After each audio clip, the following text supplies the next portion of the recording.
Students, BA second same आपला subject आहे political science. तर काल आपण प्लेटोबद्दलची माहिती बघितलेली होती, त्यांचं बचपन, त्यांचा जन्म कुठे झाला, त्याचबरोबर त्यांचं बचपन कसं गेलं, त्यांचे गुरु कोण होते, ते कोणाचे शिष्य बनले, या सगळ्याबद्दलची माहिती बघितलेली होती। आज आपण बघूया प्लेटोचे आदर्श राज्य। त्याने आदर्श राज्याची जी कल्पना आहे ती कल्पना कशा प्रकारे केलेली होती ती कल्पना बघा। तर प्लेटोने जे आपल्या रिपब्लिकन या ग्रंथामध्ये, प्लेटोने एक ग्रंथ लिहिलेला होता रिपब्लिकन नावाचा, त्याने आपल्या या रिपब्लिकन या ग्रंथामध्ये त्यांना आदर्श राज्याबद्दलची चर्चा केलेली आहे। तर याच्यामध्ये त्यांनी आपल्या आदर्श राज्याचा प्रारंभ म्हणजे सुरुवात नेमकी ही कशी असली पाहिजे, आदर्श राज्याची जी सुरुवात आहे ती सुरुवात कशी असली पाहिजे याबद्दलची त्यांनी माहिती या रिपब्लिकन या ग्रंथामध्ये सांगितलेली आहे। तर त्यांनी त्यांच्या पारस्परिक संबंध आणि प्रकृती यांच्यावर विचार करत हा जो ग्रंथ आहे हा ग्रंथ तयार केलेला आहे। तर प्लेटोचे मत असे होते की वृक्ष, एखादं झाड, ज्याप्रमाणे वृक्ष हे चट्टानोपासून तयार होत असते, म्हणजे एक छोटंसं झाड हे एक मोठं वृक्ष हे छोट्या रोपट्यापासून तयार होत असते, त्याप्रमाणे व्यक्तींच्या चरित्रापासूनच व्यक्तीचं जे काही चरित्र आहे या चरित्रापासूनच त्यांचं संपूर्ण जीवन तयार होत असते। तर आपल्याला एक आदर्श राज्याची जर कल्पना करायची असेल तर एक चांगल्या चारित्र्यवान व्यक्तीच्याच हाती आपण ते संपूर्ण आपलं राज्य दिल्या गेलं पाहिजे। त्याचबरोबर त्यांच्या मतानुसार त्यांनी चांगल्या एका जीवनाची सुद्धा प्राप्ती केलेली आहे। त्यांनी राज्य किंवा व्यक्तीचे जीवन जे आहे ते एक ध्येय असलं पाहिजे आणि प्लेटोने या आदर्श राज्याला 3 वर्गामध्ये विभागल्या गेलेले आहे। त्यांनी आदर्श राज्याची कल्पना करत असताना त्यांनी आदर्श राज्याचे 3 विभाग पाडलेले आहे।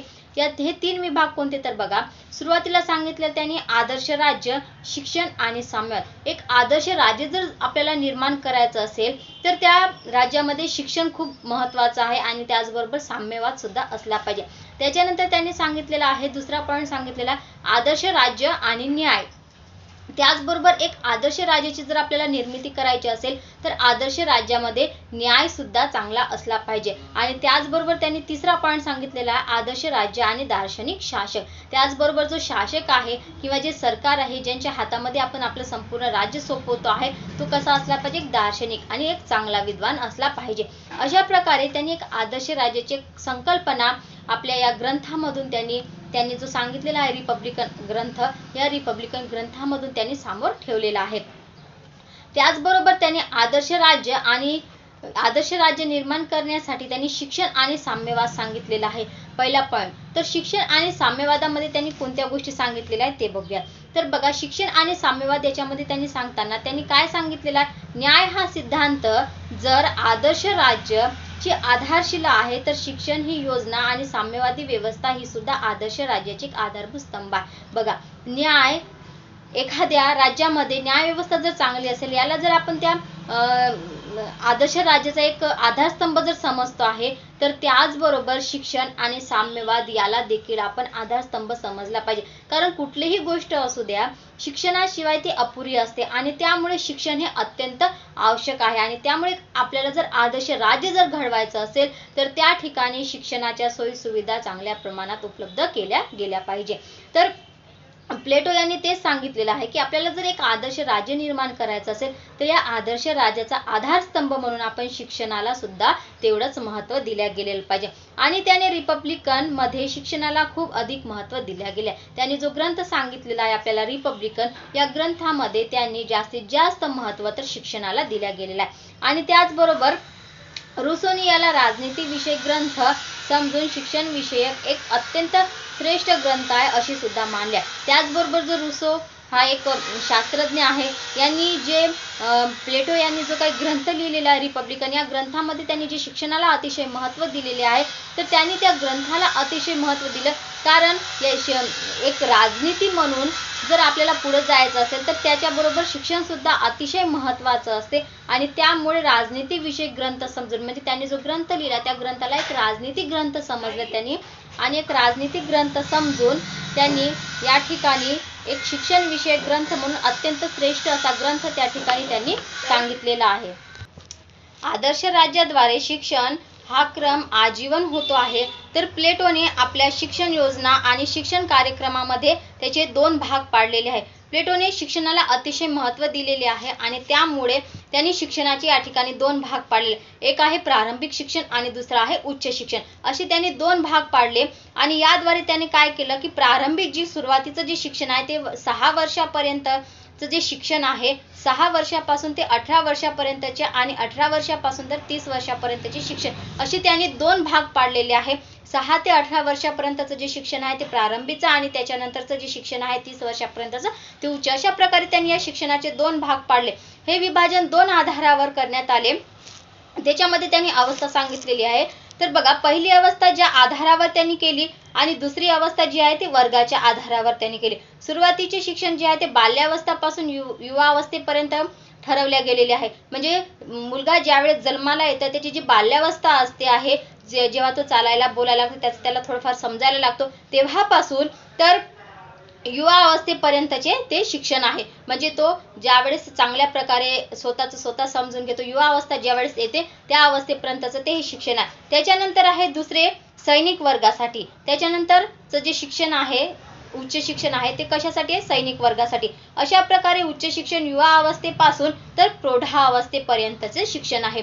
सुरुवातीचं शिक्षण बाल्यावस्थेपासून युवा अवस्थेपर्यंत आणि त्याच्यानंतरचं शिक्षण जे आहे ते युवा अवस्थेपासून प्रौढावस्थेपर्यंत. अशा प्रकारे त्यांनी शिक्षणाचे दोन भाग पाडलेले आहे.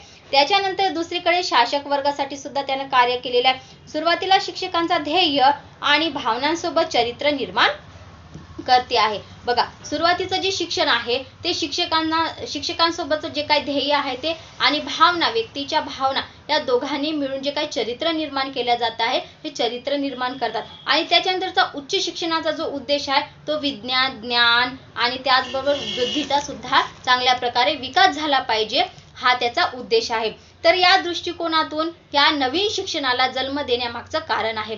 तर प्लेटोची शिक्षण पद्धती जी आहे किंवा त्यांचे जे काही कार्यक्रम आहे ते काही तत्वावर त्याने आधारित केलेले आहे. यासाठी त्याने काही तत्व तयार केले किंवा काही नियम तयार केले ते बघूयात आपण.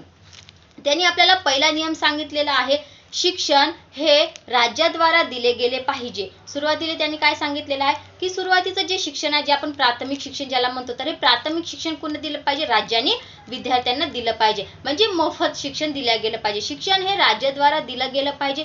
त्याच्यानंतर दुसरा सांगितलेला आहे, पण शिक्षणाचा उद्देश नागरिक बनणे आणि आपल्या कर्तव्याचे पालन करणे. म्हणजे आपण जे शिक्षण देत आहोत विद्यार्थ्यांना, तर त्या शिक्षणाचं त्यांनी एक चांगल्या प्रकारे पालन केलं पाहिजे. म्हणजे त्यांच्यामध्ये चारित्र्य निर्माण करणं हा शिक्षणाचा उद्देश आहे. याच्यासाठी त्यांना एक चांगल्या प्रकारे एक नागरिक बनले पाहिजे. आणि दुसरं म्हणजे त्यांना जे काही कर्तव्य आहे त्यांची, ते कर्तव्याचे सुद्धा त्यांनी पालन केलं पाहिजे.